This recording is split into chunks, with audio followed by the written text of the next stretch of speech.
Bienvenidos una semana más al podcast sobre inversión y educación financiera, fondos de inversión y valores. Mi nombre es Eusebio Gómez, soy asesor financiero y tengo la misión de hacer las cosas de manera diferente, ayudar a muchas personas a lograr buenos resultados financieros y con ello proporcionarles el conseguir la vida que desean llevar. Si tienes cualquier duda o quieres que trate algún tema en próximos episodios, puedes escribirme a la dirección de correo electrónico eusgomez@gmail.com. Bueno, empezamos como siempre recordando la responsabilidad y el aviso legal. El contenido de este podcast tiene exclusivamente fines informativos y divulgativos. En ningún caso debe interpretarse como una recomendación personalizada de compra, venta o mantenimiento de valores, fondos de inversión o cualquier otro instrumento financiero mencionado. La publicación de este podcast es a título personal.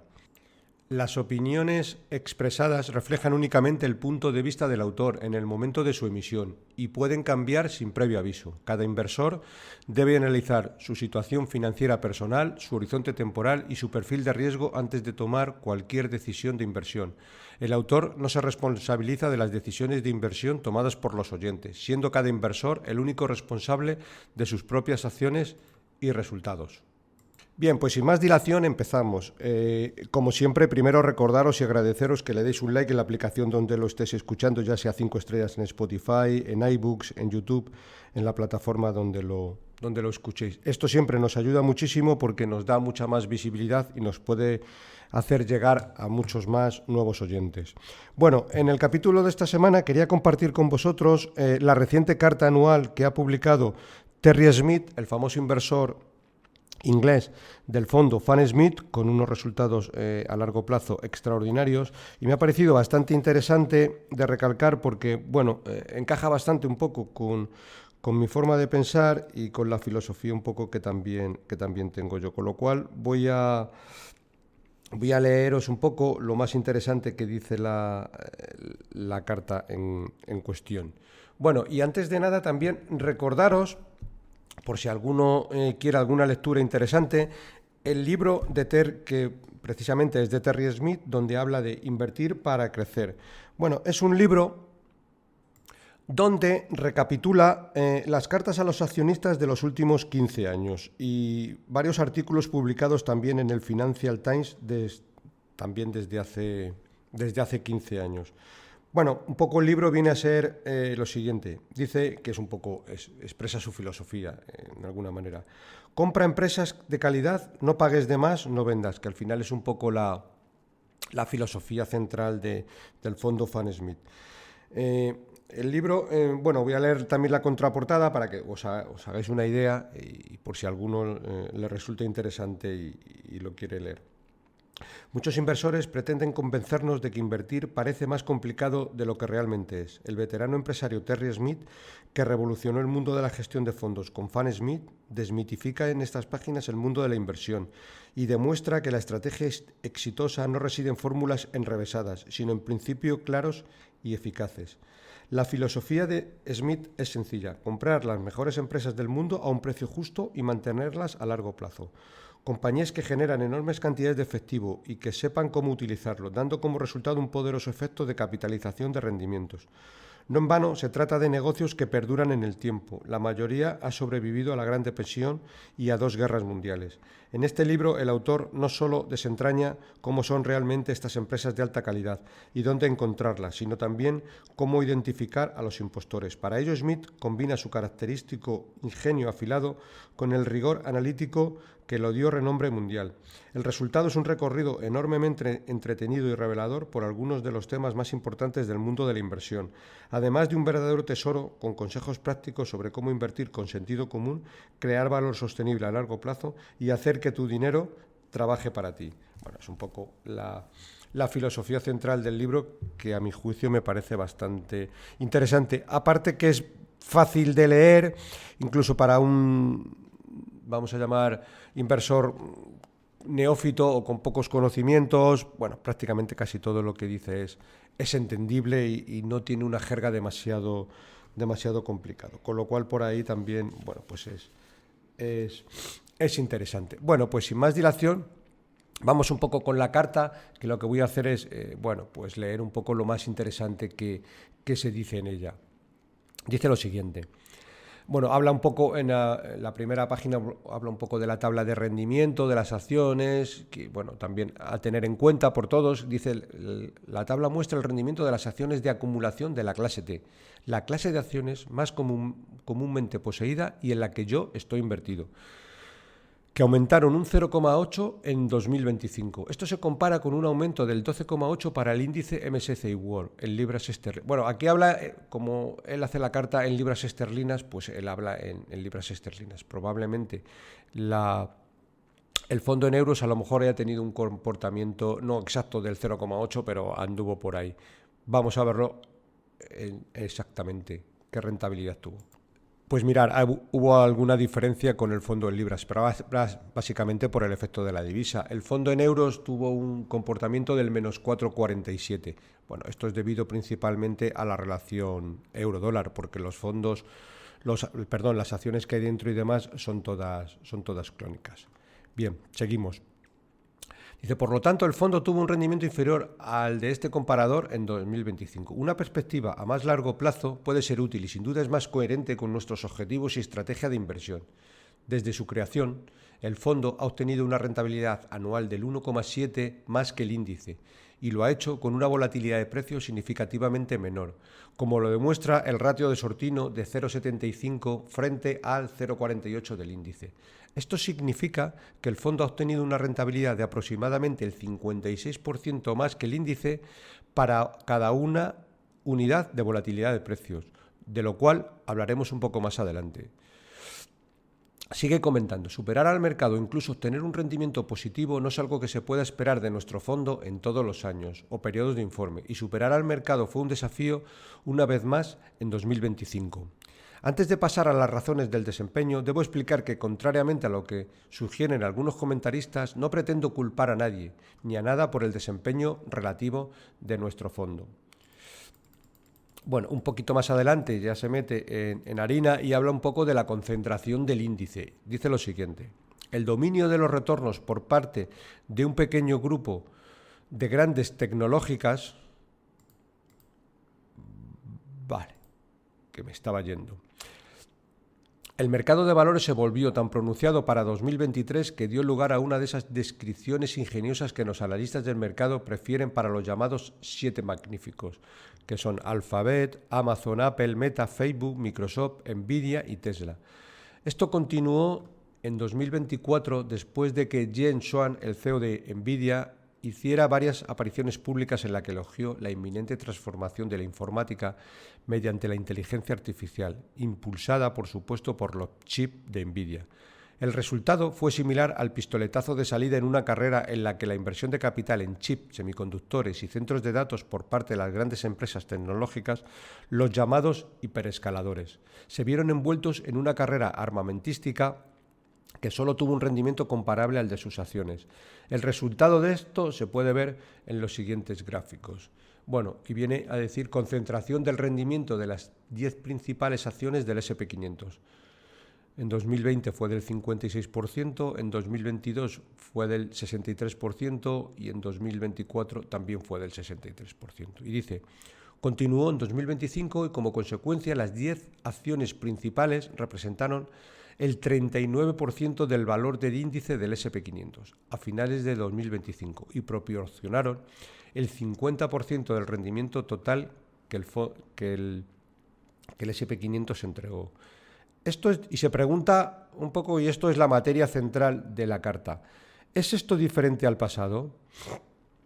Y comenta lo siguiente: concentración del mercado estadounidense en los últimos 125 años. Bueno, pues vemos que en el año 1900 ya tenía una concentración del 40% en las 10 principales acciones.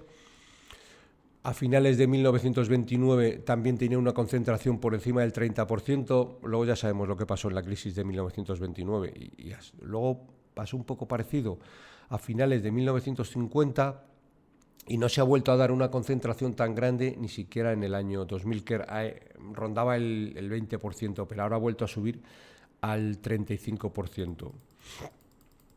Y dice, este segundo gráfico muestra que la última vez que el mercado que el mercado estadounidense estuvo tan concentrado fue en 1930. ¿Qué sucedió después? El S&P 500 no recuperó su máximo de 1930 hasta 1954. Aunque la mayoría de los inversores actuales lo consideran prehistórico, conviene recordar que el S&P 500, no el Nasdaq, no recuperó su máximo desde 2000 hasta 2007. Luego rápidamente lo perdió nuevamente la crisis crediticia hasta 2013. Cuando las burbujas estallan, pueden causar la pérdida de muchos años e incluso décadas. En los últimos años era difícil incluso alcanzar un rendimiento similar al del índice si no se poseían la mayoría de estas acciones en sus ponderaciones de mercado. Y no lo haríamos ni siquiera si estuviéramos convencidos de que todas son buenas empresas del tipo en el que buscamos invertir, lo cual no es el caso. En nuestra opinión, sería un riesgo de cartera excesivo poseerlas todas, al igual que no poseeríamos las 5 empresas de bebidas que tenemos en nuestro universo de inversión. Incluso si consideramos que las perspectivas para el sector fueran buenas, nuestro fondo es una cartera, no una inversión sectorial. El auge de los 7 magníficos y las acciones de inteligencia artificial también se vio impulsado por el aumento de los activos en fondos indexados. En 2023, la proporción de activos de renta variable estadounidense en fondos indexados superó el 50% por primera vez. El sector de servicios financieros a veces no facilita la comprensión con las etiquetas que emplea. Los fondos indexados y los ETFs suelen etiquetarse como pasivos, en contraste con los fondos activos, como Fan Smith, que tiene un gestor de fondos que realiza decisiones de inversión. Los inversores pasivos suelen replicar el índice en el que invierte, manteniendo las acciones en proporción a su valor de mercado. Lejos de ser pasivos en el sentido habitual del término, esto le convierte en una estrategia de momentum. Una estrategia de inversión de momentum consiste en que el inversor compra acciones con un buen rendimiento. Si recupera su dinero de un fondo activo como Fan Smith y lo invierte en un fondo que replica el índice S&P 500, su nuevo fondo comprará las acciones del índice en proporción a su valor de mercado. Actualmente, alrededor del 7% se destina a Nvidia, que no poseemos, y alrededor del 35% se destinará a las 7 magníficas. De las 7 de los cuales solo poseemos 3 acciones, Alphabet, Meta y Microsoft, esto impulsa aún más las acciones que no poseemos y que constituyen una parte importante del índice. John Bogle, el pionero de la inversión en índices que fundó Vanguard, en la reunión anual de Berkshire Hathaway de 2017, se le preguntó al gestor de fondos indexados si existía un nivel de activos en los fondos indexados que distorsionara los mercados, y él coincidió en que sí, aunque carecía de un método para determinarlo. Es posible que ya lo hayamos alcanzado. En 2021, la Oficina Nacional de Investigación Económica de Cambridge publicó un estudio titulado En busca de los orígenes de las fluctuaciones de los mercados financieros, la hipótesis de los mercados inelásticos. Quizás no haya oído hablar de él, ya que no es el tipo de información que se puede leer durante un vuelo largo. Sin embargo, contiene algunas revelaciones sorprendentes relevantes para el mercado actual. Todo comienza con la afirmación aparentemente indiscutible de que $1 o 1.000.000 o 1.000 millones de dólares, es un poco indiferente, intercambiado entre acciones o bonos o cualquier otra transacción, no afecta al valor intrínseco de ninguno de ellos. Si se rescatan fondos de un fondo activo como Fan Smith para colocarlos en un fondo indexado, no se altera la valoración de las acciones que debemos vender para financiar el rescate, ni de las acciones del fondo indexado de compra. Sin embargo, el documento muestra que en realidad dicho cambio tiene un efecto multiplicador de entre 3/1 y 8/1 y un promedio alrededor del 5 o 5,1. La afluencia de capital derivada de estos cambios eleva el valor de las acciones adquiridas en un promedio de 5 veces el monto invertido. Decir que esto contradice la teoría fundamental de la inversión sería quedarse corto. El informe atribuye esto a la inelasticidad de la oferta y la demanda de las acciones. Más del 50% de las acciones se encuentran en fondos indexados, que no tienen discreción sobre lo que compran. Además, una parte de los llamados fondos activos restantes se gestiona de tal manera que es poco probable que apuesten en contra de lo que ocurre en el índice. Más allá de las restricciones del mandato, los gestores de fondos se han dado cuenta desde hace tiempo de la capacidad de preservar la carrera profesional que ofrece la denominada indexación encubierta. en lo que no se desvían demasiado de las ponderaciones del índice. Dada nuestra experiencia de los últimos años, ¿quién puede culparlos? La investigación podría, en cierto sentido, considerarse una declaración del impacto evidente del auge de los fondos indexados. Pero lo que dista mucho de ser evidente es la magnitud de dicho impacto. El hecho de que algo parezca obvio, una vez explicado, no significa que deba ignorarse. Bueno, me voy a parar un poquito y voy a comentar lo que decía anteriormente sobre si un gestor de cartera hace una indexación encubierta. Aquí lo que viene a decir es un poco, oye, si soy un gestor de una gran casa de fondos, bueno, pues si voy pegado al índice y el índice sube un 30% y yo subí un 29, un 28, bueno, pues no me van a echar. Si el mercado cae un 40 y mi fondo también cae un 40, bueno, pues tampoco me van a echar porque estoy haciéndolo como el mercado. En cambio, sí me pueden despedir si empiezo a comprar acciones diferentes de las que componen el índice. El índice sube un 30% y aunque esté haciendo lo correcto, mi fondo sube un 3%. Entonces sí que me pueden, bueno, pues de alguna manera llamar los superiores. Bueno, en algún comité de inversiones, pues siempre me pueden decir, pues ¿por qué no tienes Nvidia? ¿Por qué no tienes esto? Y a lo mejor el gestor, con buen criterio, pues está teniendo compañías farmacéuticas, etcétera, que por un momento dado, pues ahora pasan por un momento malo y es un poco lo que el gestor compra. Entonces, bueno, a eso se refiere. Bueno, sigo leyendo. Sigue diciendo, puede que no tenga sentido fundamental comprar acciones de Tesla con una relación precio-beneficio de 327, que es su calificación actual, pero es la novena empresa más grande del índice S&P 500 por valor, por lo que no es recomendable mantenerlas. Es una posición peligrosa. Cuando el dinero fluye hacia los fondos indexados, John Bogle tenía razón. La creciente proporción de acciones en manos de fondos indexados se invierte sin importar la cantidad ni la valoración de las acciones compradas, lo que produce distorsiones peligrosas. Contrariamente a la creencia popular, el mercado de valores no sustituye a los casinos en línea, sino que es un mecanismo para valorar empresas, captar capital y proporcionar liquidez. Cuando esto se distorsiona, el resultado suele ser una grave asignación incorrecta de capital. Sir John Templeton, fundador del grupo de gestión de inversiones John Templeton, dijo una vez: las 4 palabras más peligrosas en la inversión son «esta vez es diferente». Señalaba que siempre hay quienes están dispuestos a justificar los arrebatos de locura inversora, pero siempre se equivocan cuando la burbuja estalla y los fundamentos de la inversión se reafirman. Ya hemos visto antes no solo el auge y caída de las .com, pero también en otros ejemplos como el mercado japonés a finales de 1980. Luego nos dijeron que el PER de más de 50 en el índice Nikkei era bueno porque la contabilidad japonesa era conservadora. De hecho, el mercado estaba simplemente sobrevalorado. Tras la posterior caída del Nikkei, el índice tardó hasta 2004 en recuperar el máximo alcanzado en 1989.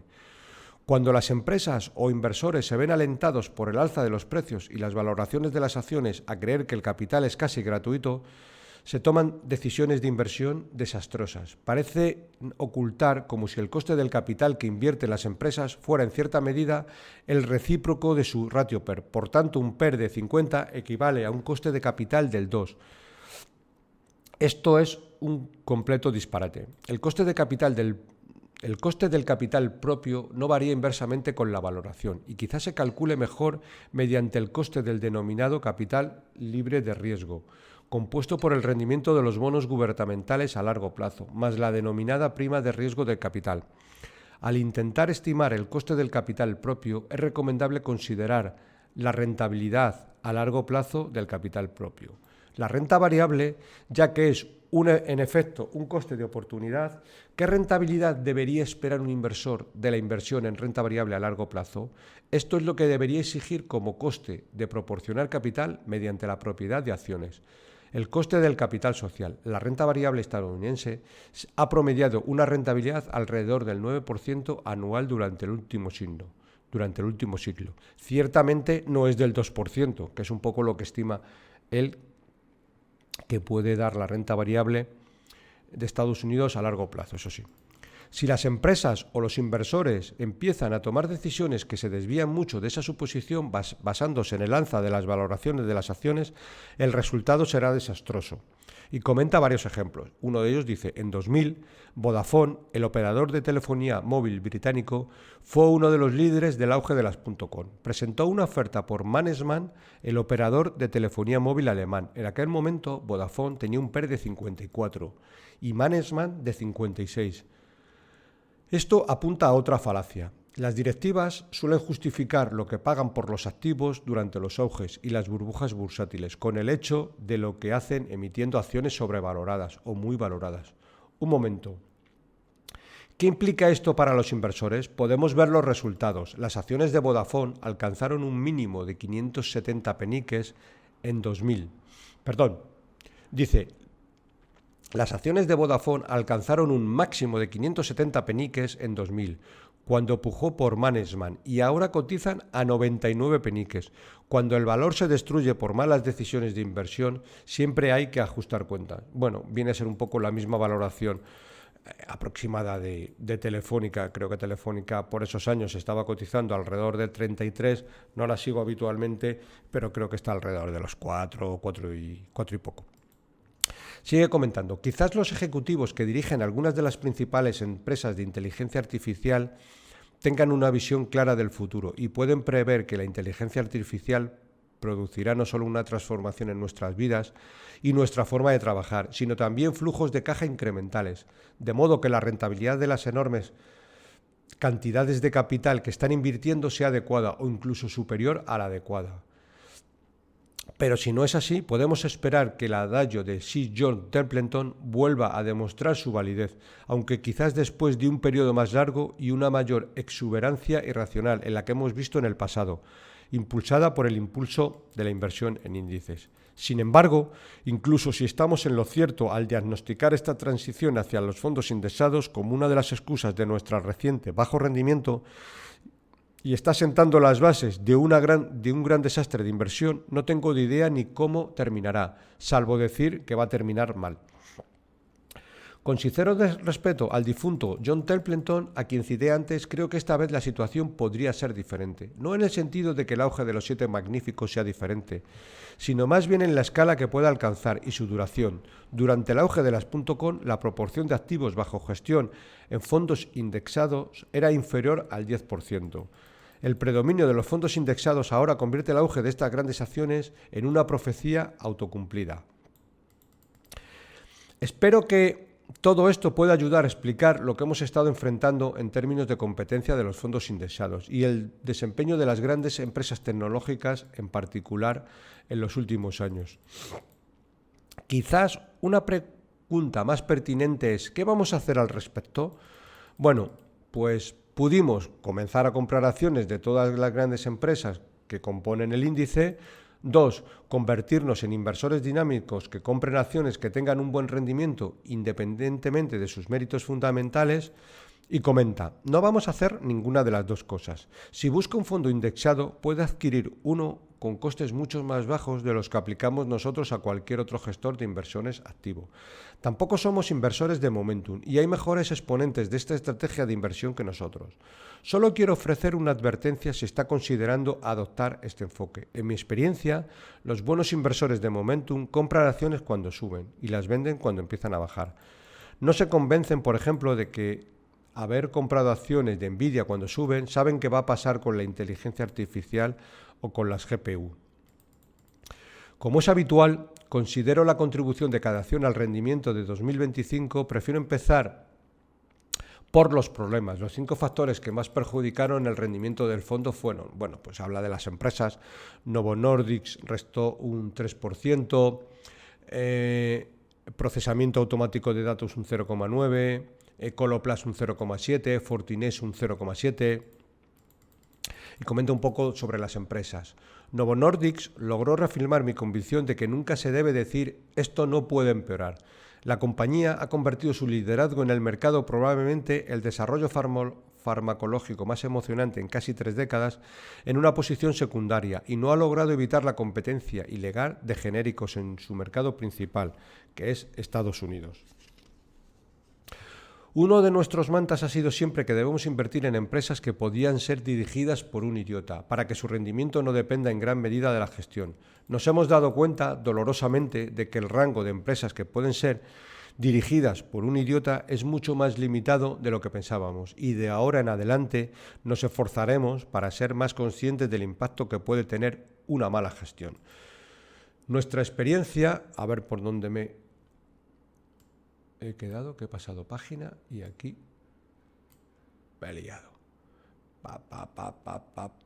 Nuestra experiencia también sugiere que cuando nos encontramos con una mala gestión, comprometerse a cambiarla es menos efectivo que vender las acciones. Mientras tanto, Novo Nordisk ha nombrado a un nuevo director ejecutivo y ha realizado cambios en el Consejo de Administración. Y la calificación actual de un PER 13 nos parece muy baja. Si no la tuviéramos ya, sospecho que la consideraríamos como una buena empresa que se ha visto perjudicada por un fallo técnico, aunque bastante grave. También habla de APD como proveedor de servicios de software, de nóminas y de recursos humanos, se ve afectada por la debilidad del mercado laboral estadounidense. Dadas las perspectivas para este mercado clave, esperamos con cierta inquietud que las previsiones de la dirección sobre ingresos futuros sean conservadoras, no porque dependamos de ellas, sino el mercado sí. Crouch and Drebin, el negocio de productos básicos de consumo, parece estar sufriendo el hecho de que las fortunas mixtas de los diferentes grupos de consumidores en la economía estadounidense, lejos de impulsar a los consumidores hacia sus productos de descuento, están empobreciendo, en cambio, a aquellos consumidores que naturalmente gravitan hacia ellos. Coloplast es otra empresa médica danesa, esta vez dedicada a dispositivos en lugar de medicamentos. Un par de adquisiciones importantes ha dado lugar a una pérdida de control en materia operativa, lo que ha resultado en un bajo rendimiento neto. Una vez más, el director ejecutivo ha sido destituido y esperamos un reemplazo. Compramos Fortinet después de que sus acciones sufrieran una caída tras el máximo crecimiento de ingresos provocado por la COVID-19, cuando se implementaron sus sistemas de Firewall FortiGate para que pudiéramos trabajar desde casa. Más recientemente ha sufrido cierta decepción por haber sobrevalorado los posibles ingresos de un ciclo de renovación. IDEX, la empresa de diagnósticos veterinarios, hace su sexta aparición después de haber resucitado su posición de detractor el año pasado, cuando sufría el reflujo de la manía de la era COVID por la adopción de mascotas. Bueno, y aquí también habla de los contribuyentes positivos al fondo, que fueron Alphabet, más 2,6, IDEX, más 2,3, Philip Morris, más 1,5, Meta, más 1,1 y Microsoft, más 1%. Este 1% significa lo que ha contribuido en el fondo, porque Alphabet, por ejemplo, en el año subió mucho más, o IDEX también subieron mucho más. Se refiere a lo que ha contribuido en el fondo, porque a lo mejor Alphabet, pues no lo sé, a lo mejor en el año subió un 30, un 35%, pero como tenía un 3, un 4%, la contribución al fondo fue un 10,6%. ¿Vale? Habla también un poco de Philip Morris, hace su quinta aparición mientras continúa mostrando los beneficios de su incursión líder en la industria en productos de riesgo deducido, como los productos de tabaco, calentadores sin quemar, es decir, los vapes, y su negocio de bolsas de nicotina. Meta, Facebook, hace su quinta aparición en esta lista de contribuyentes, mientras que Microsoft aparece por 10ª vez.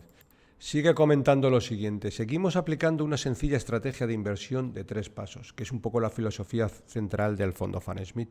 Compre buenas empresas, no pague de más y no hacer nada. Como de costumbre, buscamos ofrecer una idea del primero y más importante de estos puntos. Si poseemos buenas empresas, con la siguiente tabla que muestra cómo sería FANSmith si en lugar de ser un fondo fuera una empresa y contabilizara las participaciones que posee la cartera mediante un análisis de transparencia, y compara esto con el mercado.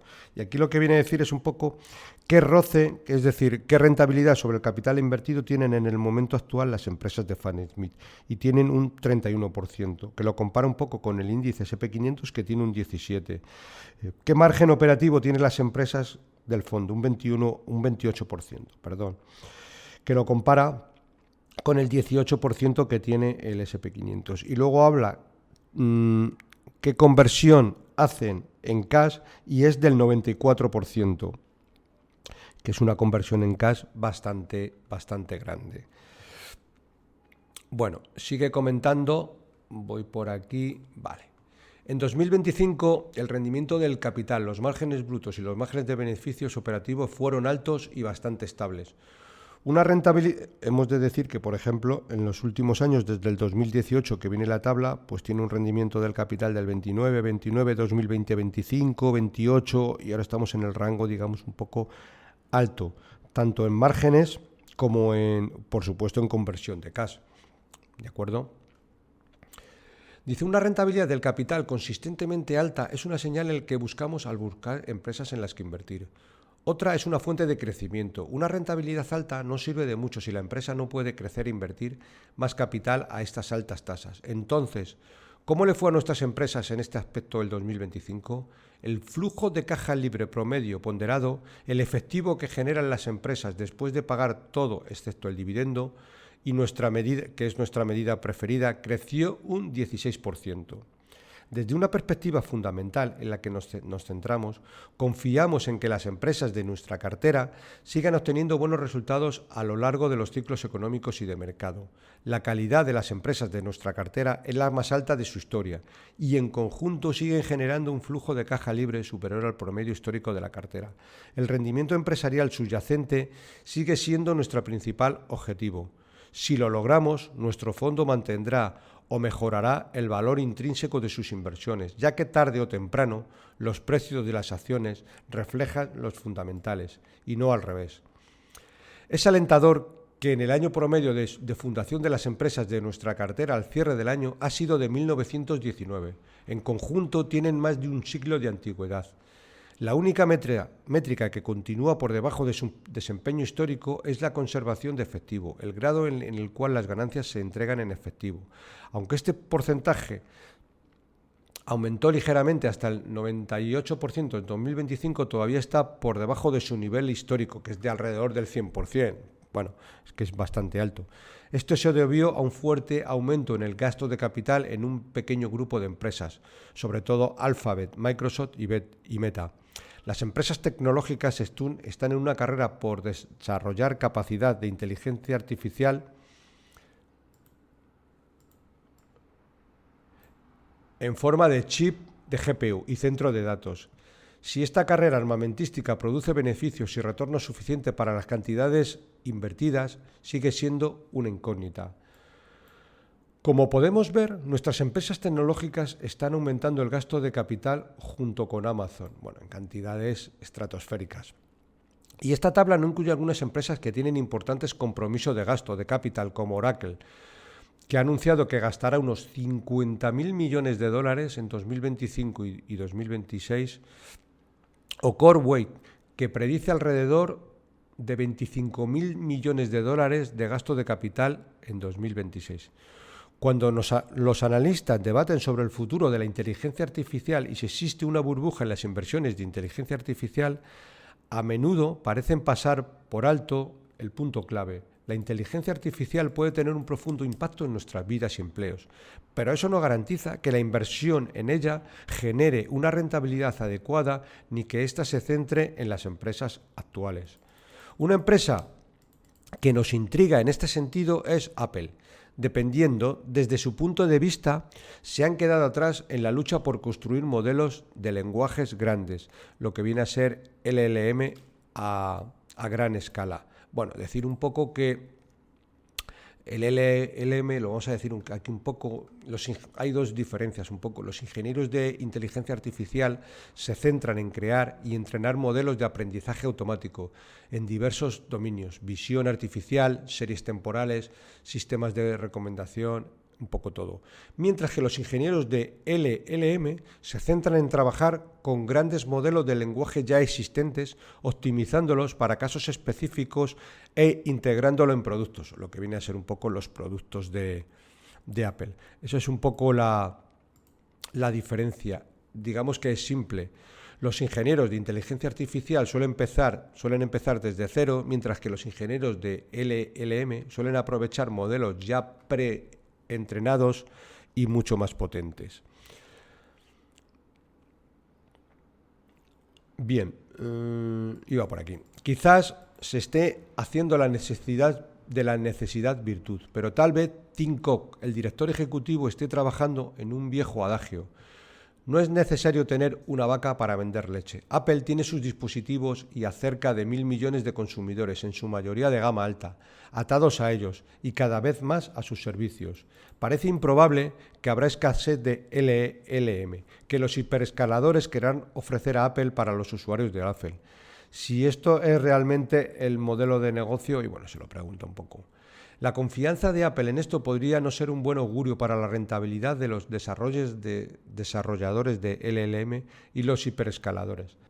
Bueno, sigue comentando, nuestra cartera está formada por empresas que son fundamentalmente mucho mejores que el promedio de las del índice SP500 y en el pasado hemos explicado que no es ninguna sorpresa que tenga un valor más alto que la empresa promedio del SP500. Esto en sí mismo no encarece necesariamente las acciones, como tampoco una calificación baja las abarata. Sin embargo, ahora son significativamente más baratas que el SP500. Sin embargo, también plantea una preocupación obvia sobre lo que sucederá en el mercado. En cuanto al tercer componente de nuestra estrategia, que describimos sucintamente como no hacer nada, es decir, minimizar la rotación de la cartera, sigue siendo uno de nuestros objetivos, y esto se logró nuevamente con una rotación del 12,7% durante el periodo. Quizás sea más útil saber que destinamos tan solo el 0,008%, poco menos de un punto básico, es decir, algo irrisorio, del valor promedio del fondo durante el año a operaciones voluntarias, lo que excluye los costes de operación asociados a suscripciones y reembolso, ya que son involuntarios. Vendimos 2 empresas, adquirimos 4 y recibimos una participación en Magnum Ice Cream, que se escindió de Unilever. Y sigue comentando, hemos mantenido 3 de las 27 empresas de la cartera desde su creación en 2010, 10 durante más de 10 años y 16 durante más de 5 años. Y comenta lo siguiente, esto es muy importante porque esto hace ver un poco que cuando un gestor es el propio inversor del fondo, se cuida en llevar los gastos a la mínima expresión porque le va bastante en ello. Dice, ¿por qué es importante? Ayuda a minimizar los costes y minimizar los costes de inversión es fundamental para obtener un resultado satisfactorio como inversor. Con demasiada frecuencia, inversores, analistas y asesores se centran o en algunos casos se obsesionan con la comisión de gestión anual o cifra de gastos corrientes, que incluye algunos costes adicionales, como la CMA que se cargan al fondo. La CCF para 2025 de las acciones de acumulación de la clase T fue del 1,04%. El problema radica en que la CCF no incluye un componente importante de los costes de negociación. ¿A qué se refieren los costes de negociación? Los costes de negociación se refiere a que muchas veces un fondo no dice los costes de negociación que tiene el fondo. Por ejemplo, cuando un fondo compra una acción, pues a veces esos costes, pues a veces es del 0,05, pero a veces tienen negociados el 0,15 y esos costes no aparecen dentro de los costes operativos, pero sí es un coste que soporta el fondo. Aquí los costes, por lo que decía anteriormente, siempre es importante elegir un fondo que sepamos que el inversor tiene su dinero, porque todo esto lo lleva a la mínima expresión. Y muchas veces son cosas que están ocultas, que ni siquiera los inversores podemos ver, pero sí que podemos ver luego al final en los rendimientos anuales, porque no cargan con excesivos costes que, como digo, son ocultos y en muchos casos que no podemos ni siquiera identificarlos. Y dice, termina diciendo estos. El problema radica en que la CCF no incluye un componente importante de los costes de negociación, como decía anteriormente. Cuando un gestor de fondos opera comprando o vendiendo, el fondo normalmente incluye el coste de la comisión pagada al corredor, el diferencial entre la oferta y la demanda de las acciones negociadas y, en algunos casos, impuestos sobre las transacciones, como el impuesto de timbre en Reino Unido. Esto puede incrementar significativamente los costes de un fondo, pero no está incluido en el OCF, lo que hablábamos anteriormente. Ofrecemos nuestra propia versión de este coste total, incluyendo los costes de negociación, denominado el coste total de inversión, para las acciones de acumulación de la clase T. En 2025 fue del 1,06, incluyendo todos los costes de negociación de los flujos de entrada y salida del fondo. No solo nuestra negociación voluntaria, nos complace que nuestro TCI tan solo fue del 0,022 puntos básicos, es decir, algo irrisorio. Sin embargo, recomendamos no obsesionarse con los cargos hasta el punto de perder de vista el rendimiento de los fondos. Cabe señalar que el rendimiento de nuestro fondo, presentado al principio de esta carta, se calcula después de aplicar todas las comisiones, que sin duda deberían de ser el principal objetivo. Bueno, habla también de lo que han vendido. Vendimos nuestras posiciones en Brown-Forman y PepsiCo y comenzamos a comprar participaciones en Zoetis, Exilor, Luxottica, Intuit y Wolters Kluwer durante el año.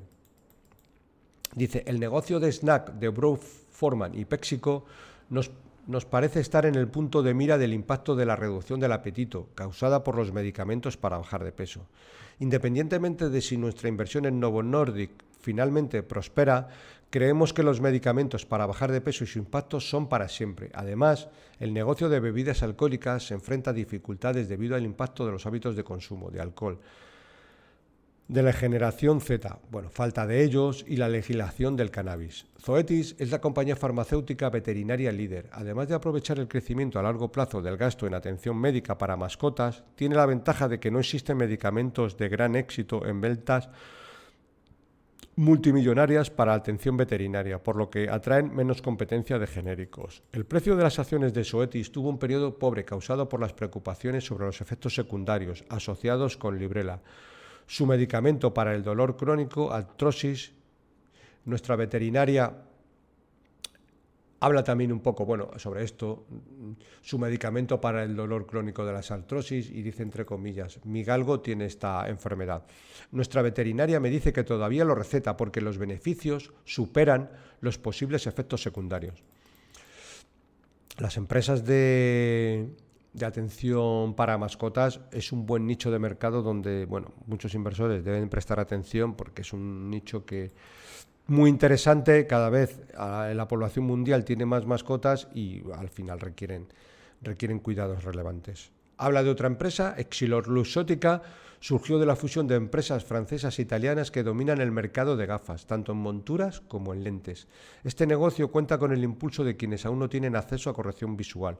Además, cuenta con innovaciones interesantes como las lentes Stylet que ayudan a prevenir el deterioro en niños con miopía y, por supuesto, las gafas de Meta.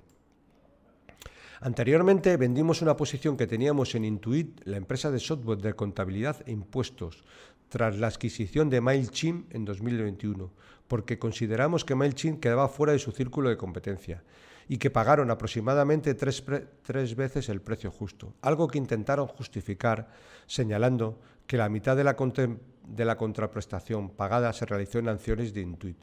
Lo que esto implicaba sobre su valoración nos parecía obvio. Durante un tiempo, tras la venta de las acciones, el entusiasmo por la inteligencia artificial impulsó el precio, pero últimamente el bajo rendimiento de la adquisición de MailChimp se ha hecho evidente y se ha reflejado en el precio de la acción.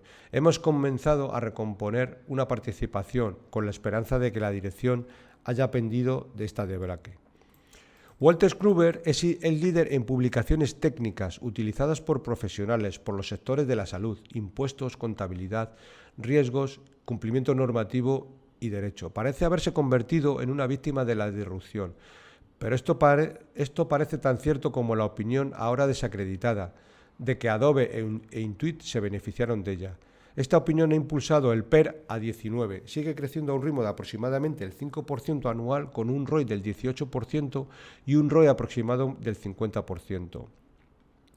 Comenta, tenemos la intención de seguir manteniendo una cartera de empresas con la esperanza y expectativa de que sus fuertes retornos fundamentales se reflejen en un precio de acción superior y un rendimiento del fondo a largo plazo, y que mientras tanto este fondo se demuestre relativamente inmune a cualquier shock que surja.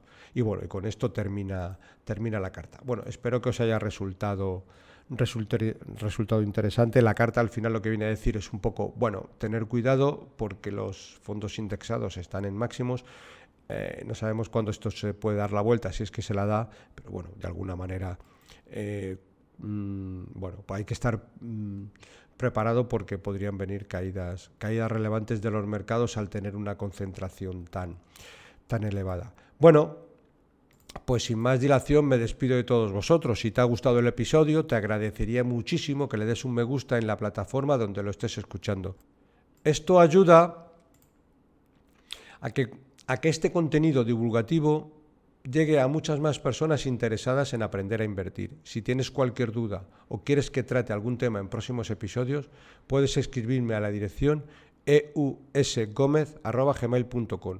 Un cordial saludo, paciencia y buenas inversiones.